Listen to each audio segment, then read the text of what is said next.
to our Nova's restoration, as it's been some time since you guys have seen this car on the channel, and we've been working diligently behind the scenes to make a ton of progress on this thing, and it's about time we get you guys caught up with everything. So with that being said, let's get to today's video.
Alright guys, it is the next day here, and yesterday we got the whole front subframe dragged out into the front yard, pressure washed it to get all the grease as much as we could off of the car, and then pushed it back in. And today we're going to be continuing with that. Swenson's going to be coming over. We're going to be replacing those body to subframe mounts, as those are pretty rotted out from the bushings that were on there.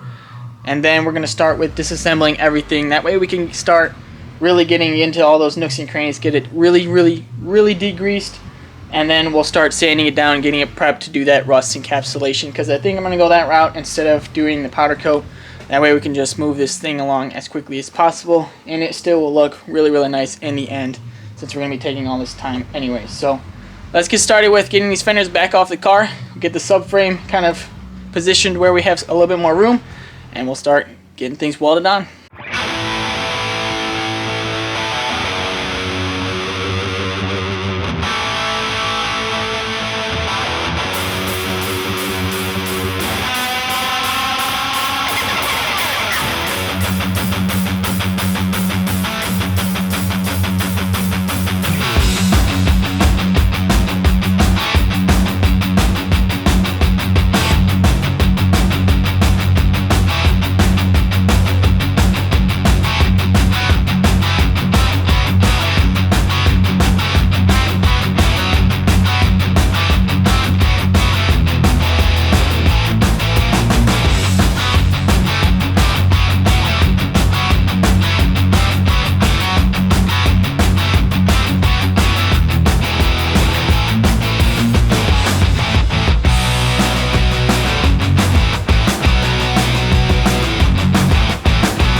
Alright, so we're moving right along with getting everything disassembled.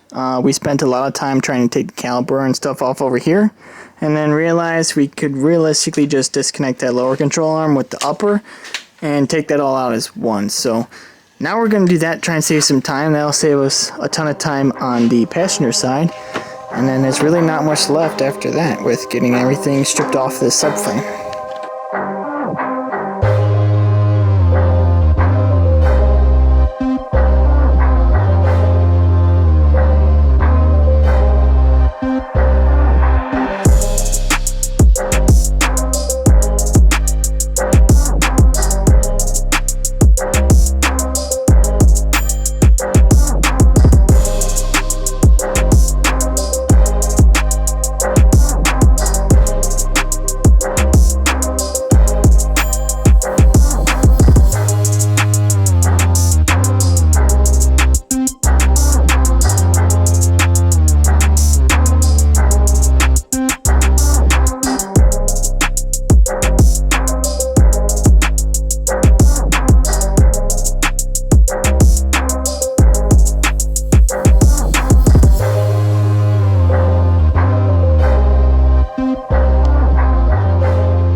the subframe is looking absolutely crazy, kind of bare bones here. We got just the motor mounts and then that front sway bar to remove still, but overall this is looking amazing and will allow us to get that last little bit of grease that's left on here.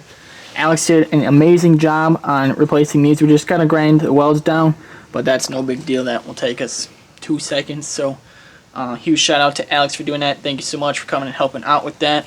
And there's really not much left to this subframe, guys. Tomorrow we'll probably take it out, give it one last pressure wash, and then just start sanding and stuff. But I really wanted to kind of take my time with this video, as I know it's been a long time since I posted, but I was trying to make as much progress as possible. That way you guys can see things kind of get completed rather than starting it in one video and finishing it in the next. So not too much left to do with this, but thank you guys so much for your patience on getting these videos out. As like I said before, I am getting married, so I'm trying to cut back on my spending to save money for the wedding, of course. So, but this car is definitely moving in the right direction, and I can't wait for you guys to see this come together. So we'll catch you guys tomorrow when we'll get this dragged out and give it that one last pressure wash.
As you guys just saw, that 415 made this subframe look basically brand new, and same with that wheel well. I'm very pleased with how everything came out. That stuff went down super easy.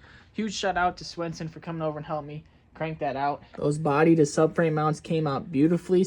Swenson ground down those welds, and you can't even tell that we swapped those out. They look phenomenal. And same with the wheel well. I went ahead and threw a coat of satin paint over that just because I didn't really like how shiny it was with just the 415 on there. And I was trying to get it to match like this as best as I could, but I'm very pleased with that.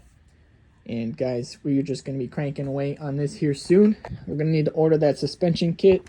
I am going to try and kind of save these control arms as well, just because everything that's out there now is those tubular ones, and I really want to stick with these. These just look more heavy duty and I don't know, more OEM, I guess. I've noticed that these just kind of bolt in there, so we'll try and save them if we can. Worst case scenario, we have to go with the tubular ones, but that coming here soon. One last thing before we close out here. This did have front calipers on here already. Obviously these are kind of rusty, and I don't know if they can be saved. So I'm asking you guys, is there a way to rebuild these? If not, you know, we can just order a new kit, maybe try and upgrade to some wheel woods. I think that would be really cool, but also a little more expensive. So let me know if there is a way to save those. If not, we'll get new ones. But, you know, let me know if you guys have done that or know any tricks or companies that we could send them out to even rebuild them. But with all that being said, guys, that's basically going to be it for today's video. I hope you guys enjoyed kind of seeing the resurrection of that subframe completely through. You know, it started out as rusted, and we're ending it here on a high note with it being restored, so to speak. So with all that being said, thank you guys so much for watching. If you liked today's video, please give us that thumbs up and subscribe to the channel, as it really will help us out and help make this channel bigger and better every day. And as always, thank you for watching, and I'll see you in the next one.